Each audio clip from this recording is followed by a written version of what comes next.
Ilalagay natin yung manok guys dito sa Tupperware.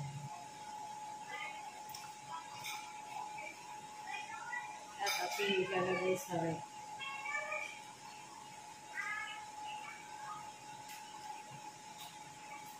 Ito tayo. Guys, yung manok.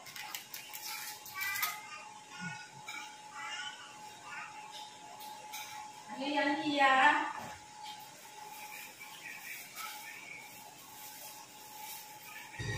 Ayan guys, yung liem ko dyan guys, pinaghiwa-hiwalay ko, nilagay ko sa plastic, bawat plastic tatlong piraso kasi may pang adobo, may pang prito, may pang ihaw, may pang sinigang, kaya pinaghiwa-hiwalay ko yan guys para pag time na magluto ka ng adobo, yung tatlong pirasong naka-plastic, yun yung huhugutin mo.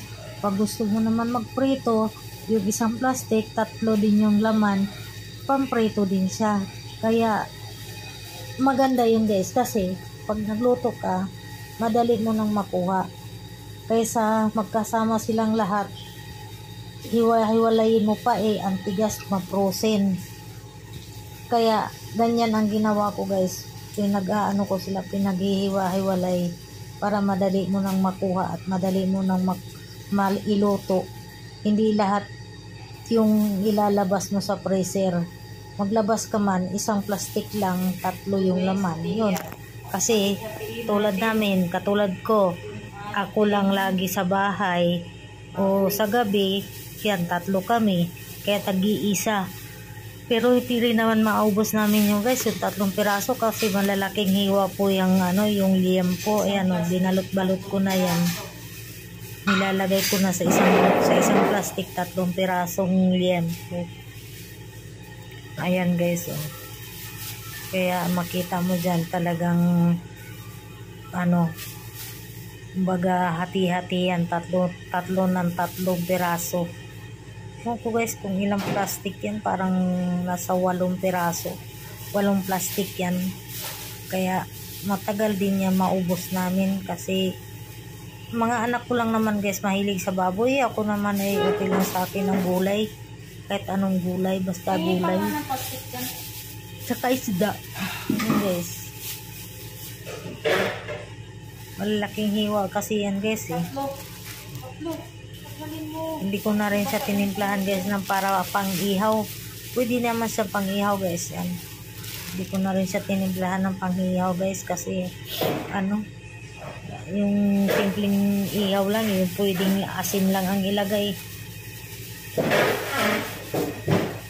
Kasi pag matagal sa freezer kasi yan guys, wala nang wala na siyang lasa, matabang na rin. Kaya hindi ako mahilig maglagay guys ng ng mga pagkain sa freezer kasi siya, pag matagalan na sa ref, ay matabang na, hindi na siya sariwa kasi yun guys malalaking hiwa. Kaya hindi yan maubos sa aming tatlong mag-ina. Pang-ihaw, pang-sigang. Kaya ginagawa ko guys, ayan, alternate, baboy ngayon, bukas manok, gulay, isda, ayan guys, yan ang ginagawa ko dyan guys. Kaya tingnan mo guys yung paglipat ko dyan sa sa freezer. Siya, mailang piraso din yung naka-plastic na yan. Yan, natapos ko na yan guys tapos ko na yung balot-balutin, tama lang sa talaga, 3 piraso ng 3 piraso. Kasi pag nagsigang ka dyan, yung sa 3 piraso, maraming hiwa na rin yun guys. May kulay pa, siyempre.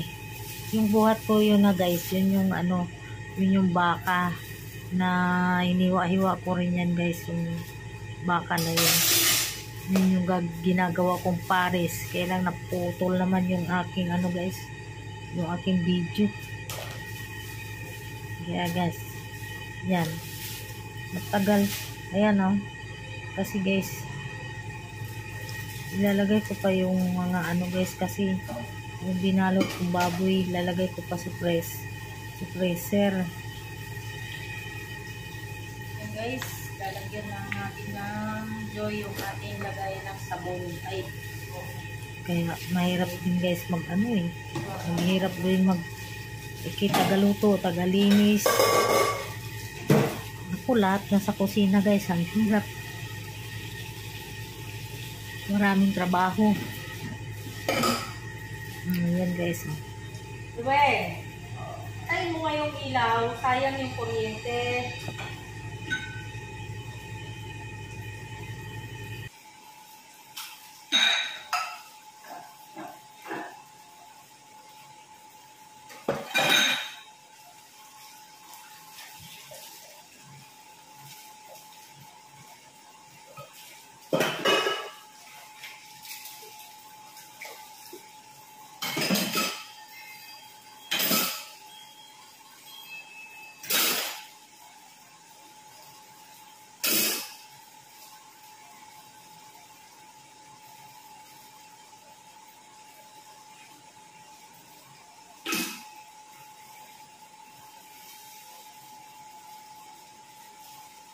Ay, kinapon niya.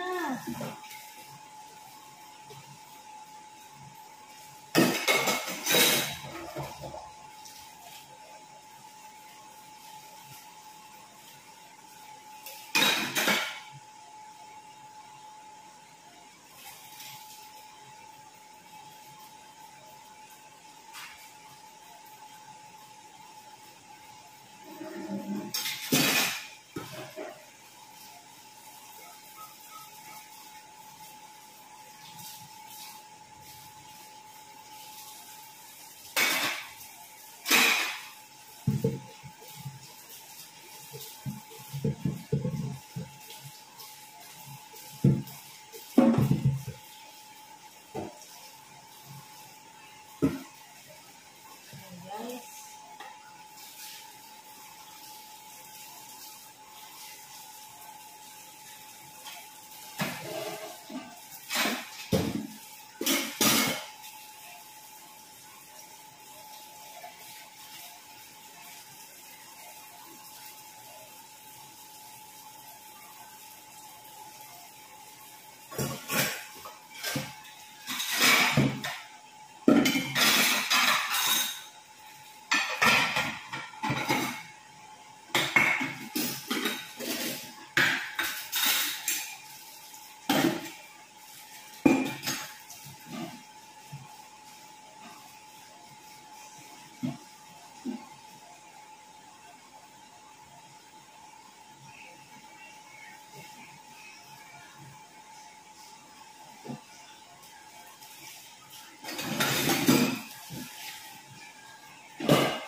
ayan, drawing yung mga drawing, bulol-bulol na naman si Wala.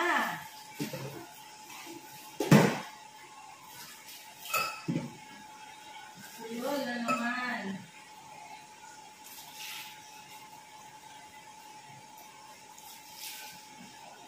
Hindi na nasanay magsalita.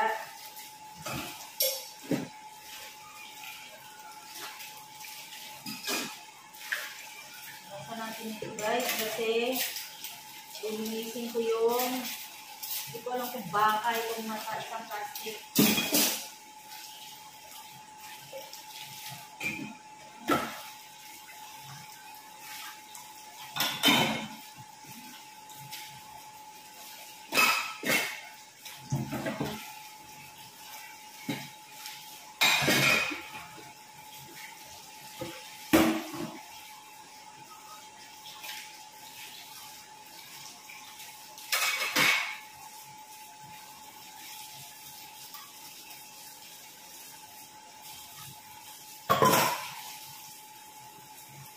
Guys, siguro na.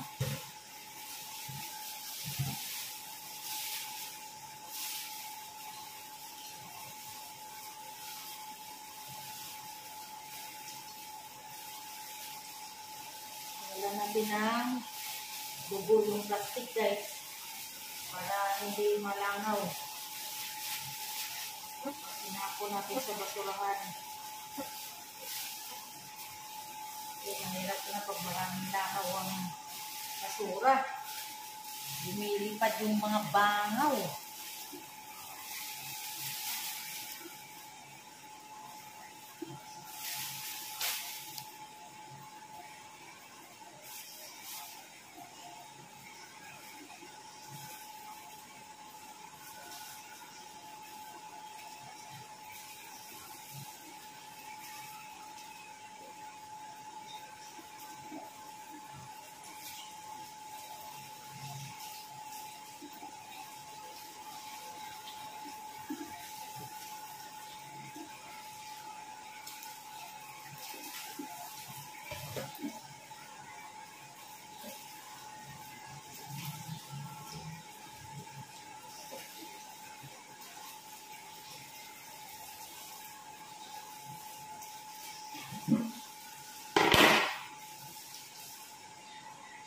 Ayan guys, tatagtarin natin yung baka. Pero, lagay muna natin sa freezer ko.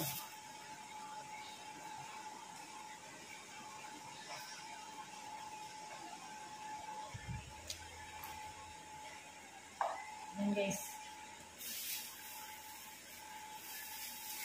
Lagay muna natin dito sa freezer yung ating binalot-balot na karne.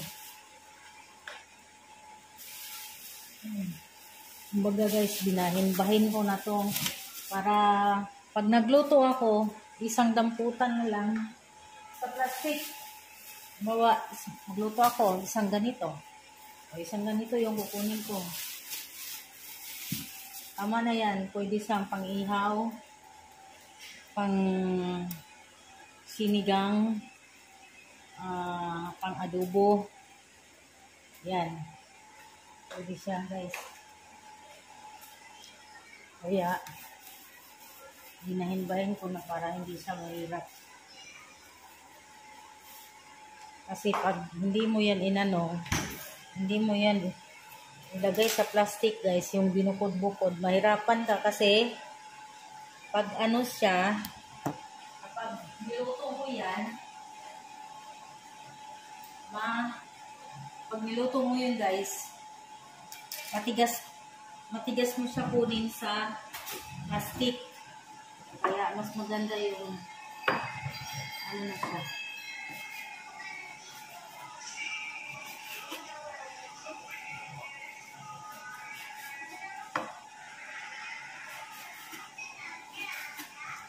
So guys, baka siya.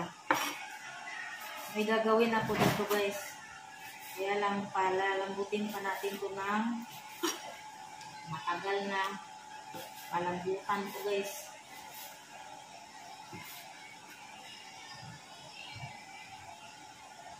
Kaya kailangan natin ng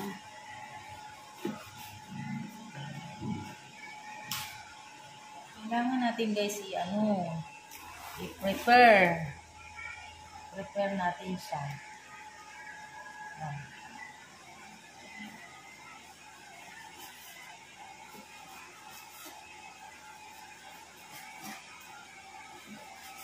Papanuhin ko guys, pakukuluan ng maigi para lumambot.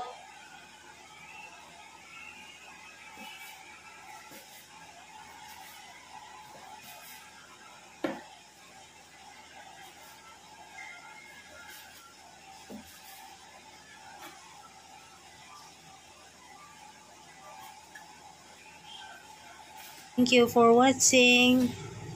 Please like, comment, and share, and subscribe in my channel. Lala.